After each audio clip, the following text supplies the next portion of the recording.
Үнэмлэхгүй янаг уйхгүй авралын орон чухаг дээд гурав үйлд бидэн нисванист амьтныг нэгүүлсэн оршоо. Үнэн утгын шим үгүй дэми балай үг үл захим чалчин хэлэхэд хэлэгнэн муу зохион соёрох. Орчлон тэргүүлш үгүй цагаас муу заяанд эргэн дэнсэн.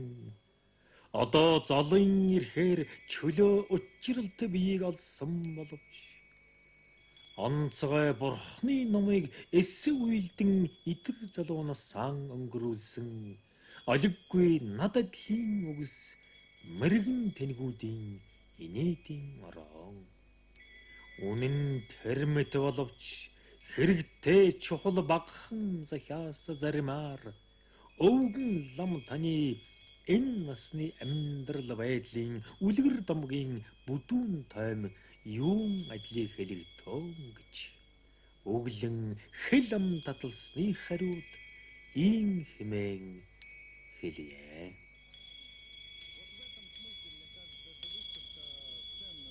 Энэ удаагийн түүхийн хоймор нэвтрүүлгээр Монголын 20-р зууны үеийн гарамгай суут бэлэг ухаантан Эрдэмтэн лам Завааданбайн талаар ярих гэж байна. За Завааданбайн хуучин Төшөөтан аймгийн дайчин байсан хошуу. Одоогийн Дундгой аймгийн Дэлгэр цогцсомын нутаг Цахиуртын багийн ойролцоо байдаг Цагаан хаадын бууцанд улагчин туулай жилийн цагаан сарын шинийн 3-нд мэндэлсэн гинэ. За энэ нь бол одоогийн 1867 одоогийн тооллоор 1867 оны 2 сарын 7-нд мэндэлсэн гэж тооцоолон тохируулсан. За энэ ламын маань эцэг нь тэр нутгийн малчин ард Шагдар гэж байсан. Ижийн зүүмөр зүгээс Орлын мэрэгэн нутгийн шаваас нүүдлэн ирсэн Содон Пэл гэдэг эмэгтэй байсан юм байна. За ингээ бага наснаа эцэг эхийн ардаар байгаад 6-7 наснаа бол тэр нутгийн бадарчин ламдрыг хараад тэр лам болох хүсэл нэлээд оргилж гарсан байдаг. Тэгээд тэр ахлам нь Жам гэж хүн байсан. Энэ Жам зурхаачтанд одоо өөрийнх нь дүү хүүдээ цагаан толгой болон төвдийн одоо уншлаг зааж өгсөн. Ингээд би ер нь орон хэдийн газар очиж лам болъё гэж их хүсэж байсан. Энийхэн дагуу нутгийн ойролцоо байдаг Цахиуртын жасад 7 настайд нь лам болгосон юм байна лээ. Ингээд Цахиуртын жасын хурал номон суухан хажуугаар тэрэнд байсан одоо мөргөлчин улсаас бол номын үзий, бурхны үзий гэж их асуудаг байсан. Тэгээд ер нь бурхан танихтай гойд мэрэгэн байсан юм лээ. Ер нь бараг өвгцүүлийн мэддэг бурхныг таньдаг, мэддэг, жигтэйхэн авьяастай. Энэ байдлаар нь бол нутгийнх нь хүмүүс нэлээд одоо тэдний хүүхэд, тийм их авьяастай хүүхэд гэж нэлээд нэр гарч байсан юм байна. Ингэхдээ тэр гаргасан ээж нэг дургүй цөг тэгдүү гэж их хоригж энтер байсан намтарт нь байх юм аа. За ингээд ер нь бага наснда Завааданбайн Эрдэнэ намыг заасан гол багш нь бол дайчин байсан хошууны 20 жасын Санжаа Даван гэдэг хүнээр нэлээд их ном заалгуулсан байна. Ингээд гэрээрээ уншлаг урлаг тэгээд шашны зан үйлийн олон номуудыг чээж илж олон номуудын ван жанан ингэж хүртхийн зэрэгцээгээр 17 наснда богдын хүрээний шашны гүн ухааны гол төв болж байсан Гунгай чойлон дацанд орж шавлан суусан. За энэ Гунгай чойлон бол нэгэн үедээ бол Монголын шашны философийн одоо гол сургуулийн газар байжээ. За энд Завааданбайн 17 наснда орж суралцаад тухайн үеийн одоо энэ Гунгай чойлонгийн болон Монголын гүн ухаантан Эрдэмтэн лам Андуун нарын Агаарын Чингой, Эрхмийн Менжуургой, Боржин Жамс зэрэг одоо тухайн үеийн Эрдэмтэн лам нараар цандын гүн ухааныг заалгасан байна. За ингээд энэ цанд чорын одоо гүн ухааны намыг нэг 20 жил үзэл судлаад домын дамжаа амжилттай бариад тэгээд дараагаар нь 1905 онд одоо Гавжийн дамжаа барьж 5 батны сургуулийг төгсгөөд Гавж гэдэг Эрдэнэ намын өндөр хэрэгэн цолыг хүртэж явсан. За энэ Завааданбайн Гавжийн дамжаан дээр бас сонин явдал болсон юм лээ. Юу болсон гэхээр энэ үед урд жил 1904 онд төвдийн шашны тэргүүн 13 дугаар далайлам Төвдөн Жамцгой Монголд морилдсон байсан. Тэгээ энэ Төвдөн Жамц өөрөө их харам номтой эрдэнэтэй хүн олон шилдэг харамуудад давуулж бод Монголын гүн ухаантны номын маргаан дээр байн очиж сонирхдаг байсан юм байна. Ингээд Завааданбайн дамжаан дээр төвдийн харамуудыг оролцсон сайхан дамжаа болсон юм байна.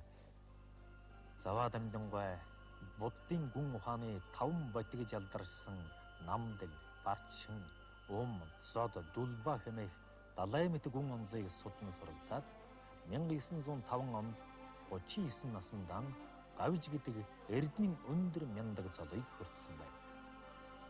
1904 онд 13 дугаар Далай лам Төвдөн Жамс их хүрээнд ирэхэд бараалхаж шавь орсон бөгөөд 1905 онд Далай ламд тусгайлан бараалхахаар сайн ноёны хүрээнд дээр очиж уулзахад Далай лам нандин шүтэн ном судар хайрлаж байжээ.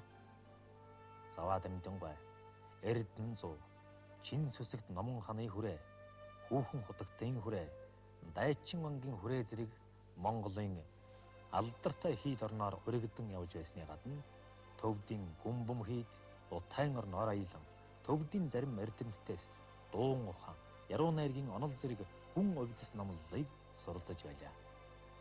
Тэр очсон газар орныхон байдлыг үлэмж гайхамшигт цэцэгсийн үнэр анхилан үхэл үгийн ар шам булаг уулахад наас буусан үдсгэлэнд алим жимсий гаарч манзушрын сүлд мод хийгээд үнэр сайд агар зандан уулус тэгшдүүрэн Утайн орны бай сайхныг магтан манзушрыг тахих цэцэг гэдэг зохиолдоо бичсэн байх юм.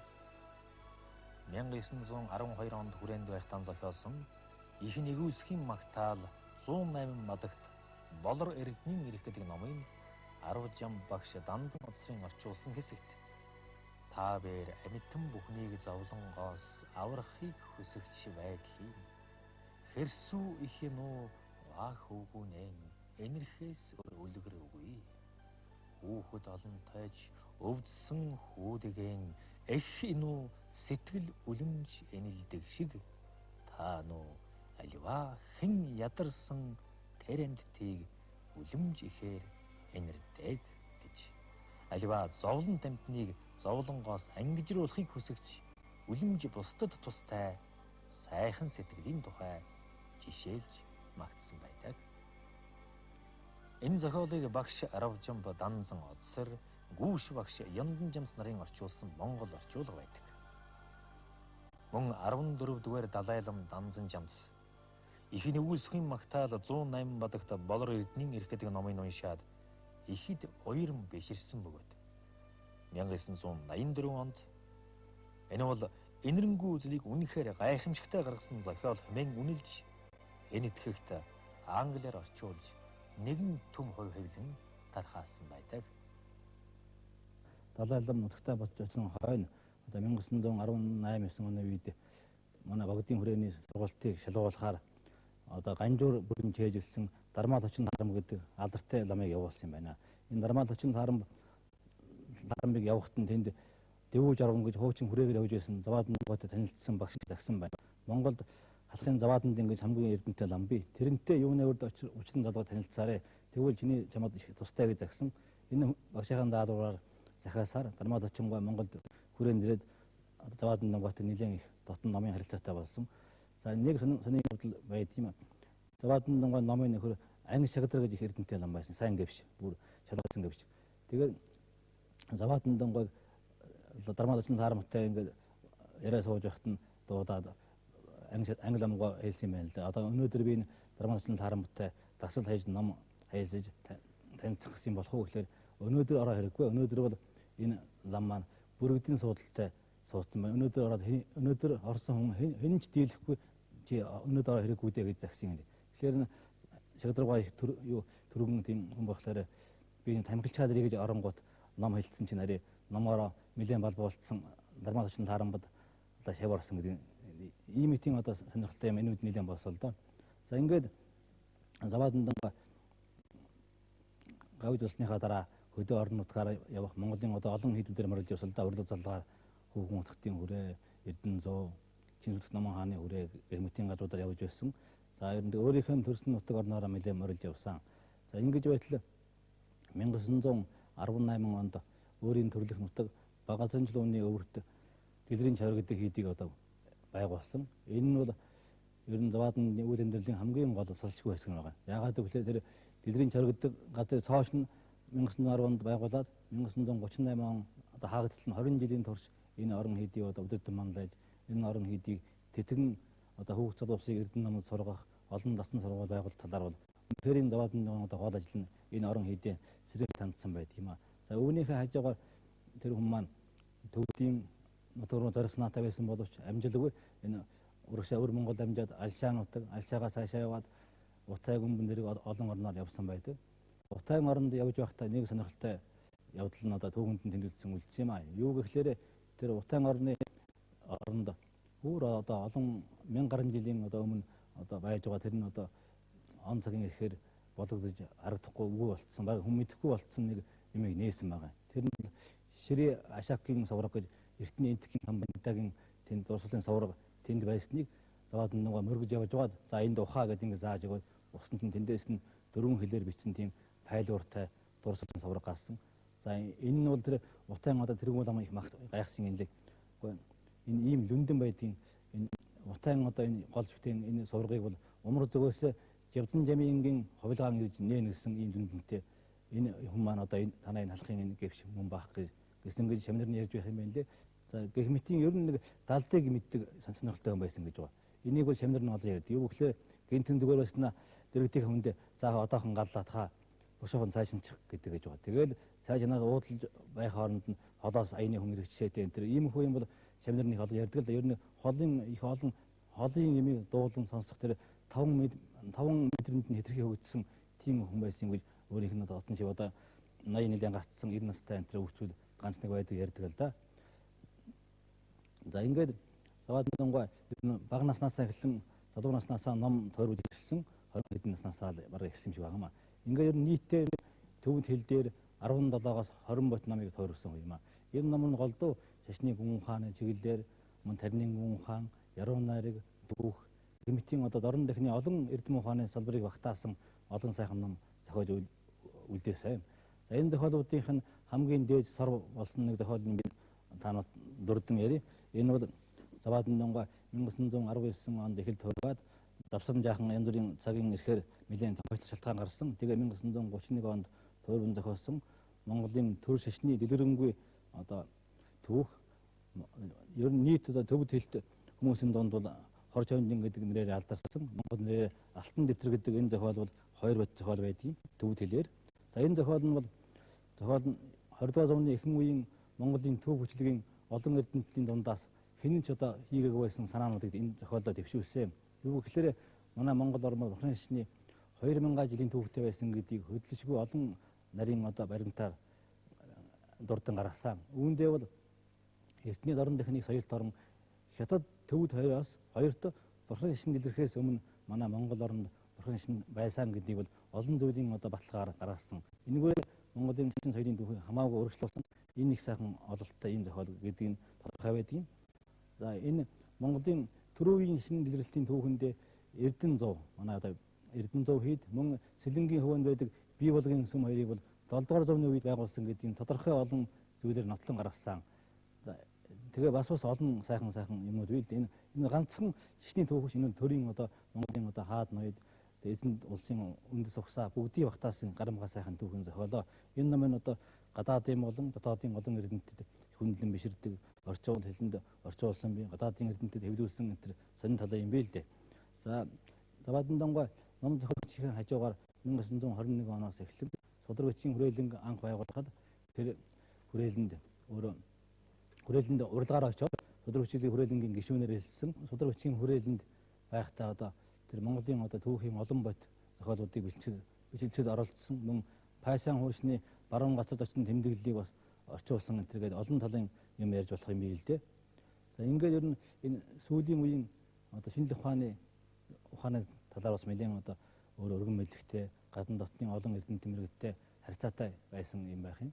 Энэ Заваадан донго ном соёл эрдэмийн хажуугаар өөрийнх нь нутаг дайчин байсан хушууны олон жасад өргөдөн явж байсан.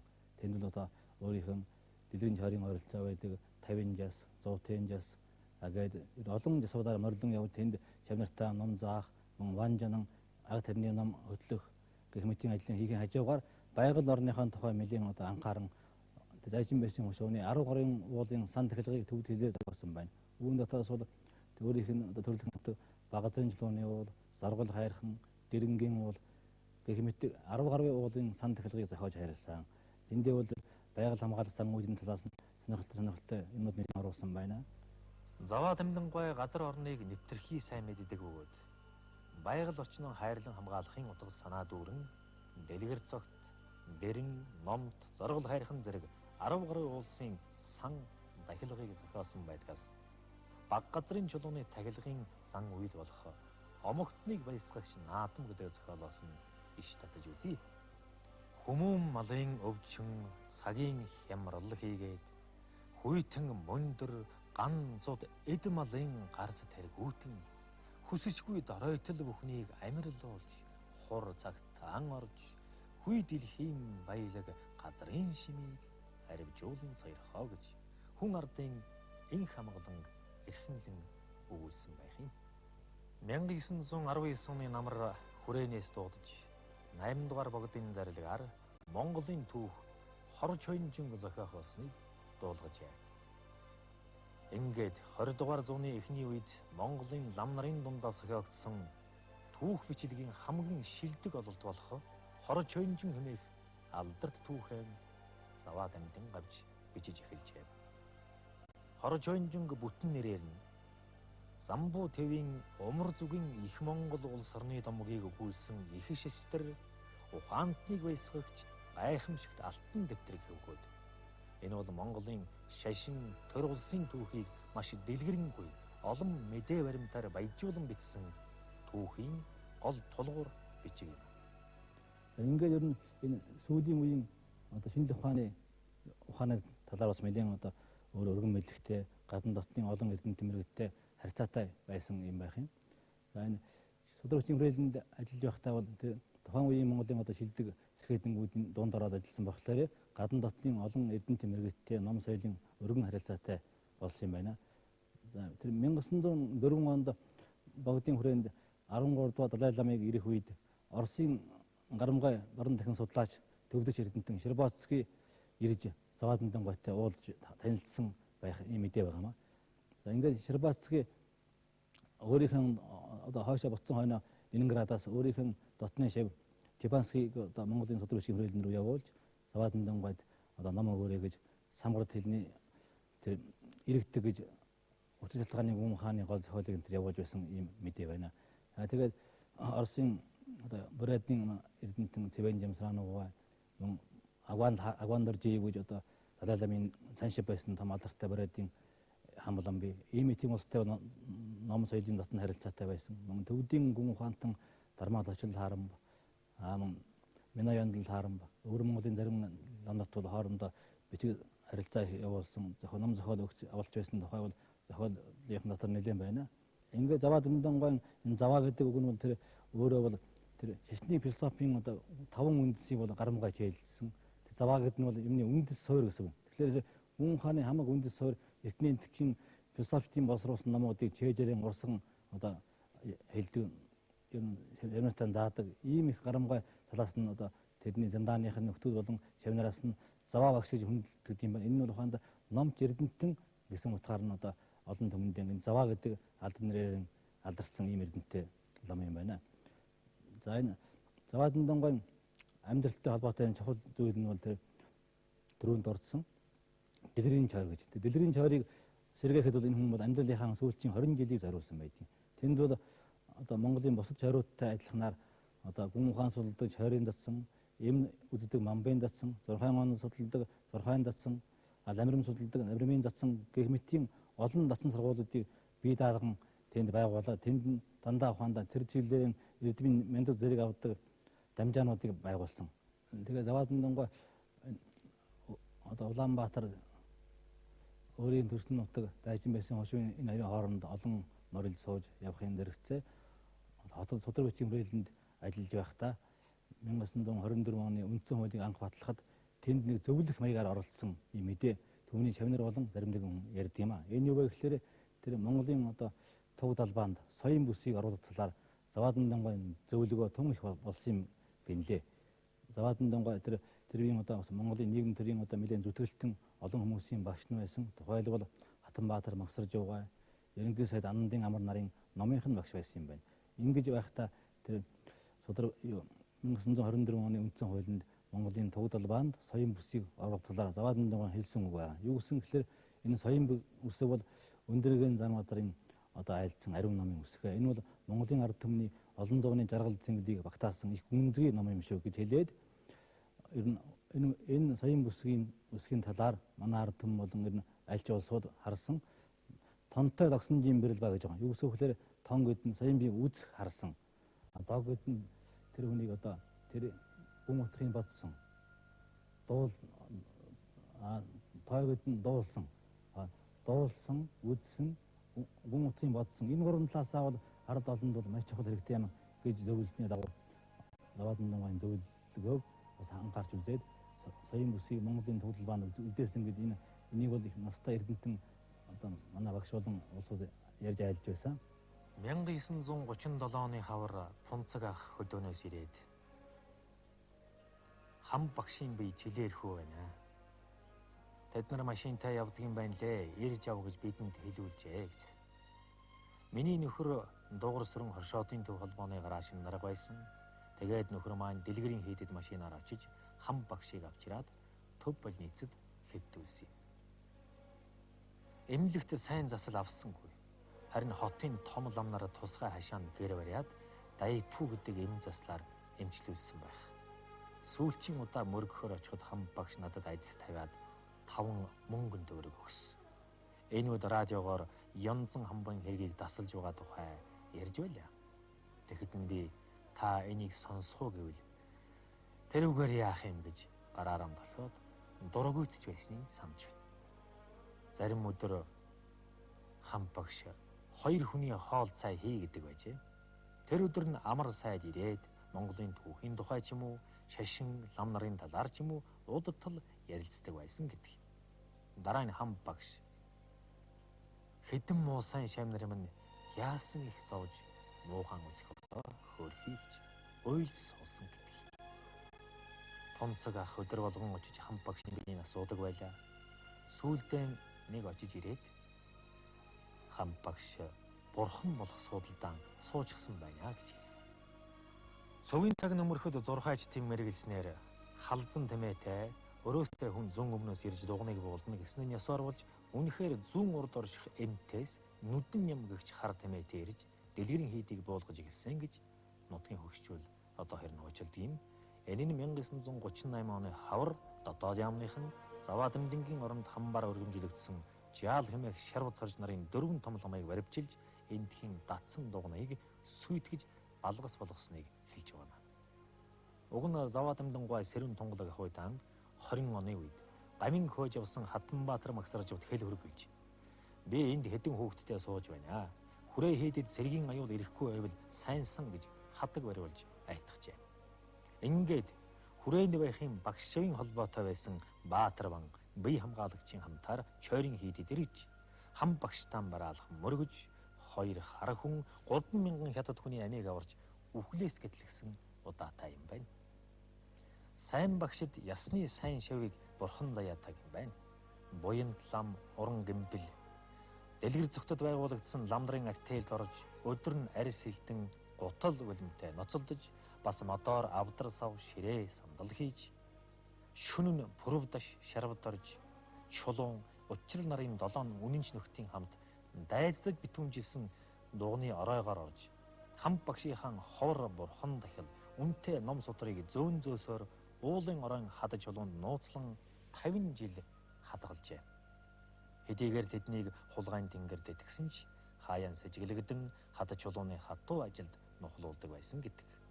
Эдүгээ 88 нас сүүдэр зоглож байгаа дэлгэрийн хийдийн хамб Янжин дашийн гэмбэл байна. Юутай ч гэсэн сайн цагийг үзэж хам багшийн дуган хийд бурхан номын сэргэлээ. Чойртой газар ямаа хүртэл дагсал сорно гэдэг үстэй. Одоо нэгийгэн барьж иддэг шоргоолж, нэмнэгэн урж иддэг бяруу шиг шашин шашнан идэж эгүүтгэх цаг өнгөр бололтой гэж ярьж суунаа. Монголын нэрт хүн хаантан, түүхч, судрагчийн хүрээлэнгийн анхны гишүүн Заваадандан одоо зохиол бүтээл амьдралын судалгааг бол сүүлийн үед бол одоогоос 30 жилийн өмнө Актенч Бирагва анхлан Заваад нэмтний алтан тэтгэврийн тухай гэдэг ганц сэдвүүс зохио бичиж тэд эрдэнтний зэрэг хамгаалж байсан. За үүнээс хойш бол энэ хүний талаар бол нэлээд судалгаа манай шинжлэх ухааны академи чигээс бол хийгдэж байна.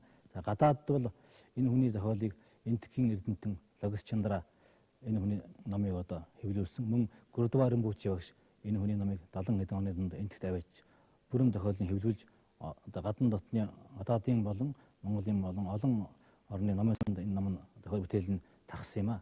За сүүлийн үед одоо 80-ад оны дундуур 14-р Далай багш Заваадандан гуайн зохиолсон Нин Чимбийн дод буюу их нэгүсвийн магтаал гэдэг номын их болгоон таалж их уяран хайлсан.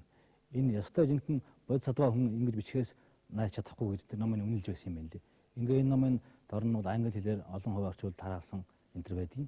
Ер нь Заваадандан гуайн гүн ухааны зарим нэгэн бүтээлэр Лойрог дагриг гэдэг ном байгаа. Усан шалтгааны ухааны одоо гол тайлбар Лойрог дагриг. Энэ номуудыг одоо энтхийн зарим нэгэн гүн ухаан судалдаг сургуулийн газар үзэн судалж байна. Ер нь тэгээ Заваадандан гуайн одоо гадаадад Далай ламтан одоо олон оронд одоо Дэвэн Хриман болон олон ном айлхтаа Совгуул Усан даян гэж Монголын Усан даян гэдэг нь Заваадандан гуайн нэг алдар юм. Энэ Совгуул Усан даян гэдэг нэрээрээ төвдөд алдарсан юм л да. Энэ Совгуул Усан даянгын зохиосон олон сайхан номын дотроос нь тэр Нин Чимбийн дод буюу тэр Дэвэн Хурбахны цагийн хүрдний номлын тухай олон зохиолын иш татаж ихээхэн магтаж байсан тухай олон хүмүүс одоо ярьж энд мэдж ярьдаг хүн олон байх юм талаар. За ингээд энэ эрдэнтэн лам маань одоогоос 130 жилийн өмнө мэндэлсэн байна. Одоо энэ эрдэнтэн ламын 130 жилийн ойг хийх талаар энэ жил засгийн одоо газрын тогтоол шийдвэр гаргасан. Энэний одоо үндсэн дээр энэ жил өөрийн төрөлх нутаг дундгой бидэн 8 сарын дундуур Заваадандан гуайн одоо энэ ойг шашин номын баярлалыг тэмдэглэх ийм одоо хөдөлгөөн нэлээд өрнөж байна. Энийг өгсөн ойг өгсөн ажлын хүрээнд нэлээд одоо энэ хүний тухай янз бүрийн ном зохиолоос нь хэвлэж байгаа. Үүнтэй хамгийн алдар зохиол Хорж ханжингийнх нь тэргүүн дэвтрийг олон төмөндийн хэвлэх гэх мэтийн одоо нэлээд олон талд ажиллагаа өрнөд байгаа. За ингээд энэ орон даяараа энэ их эрдэнтэн ном түүнийхэн ойг тэмдэглэл та бид нар одоо энэ номын баяртай оролцсон гэж найдаж байна.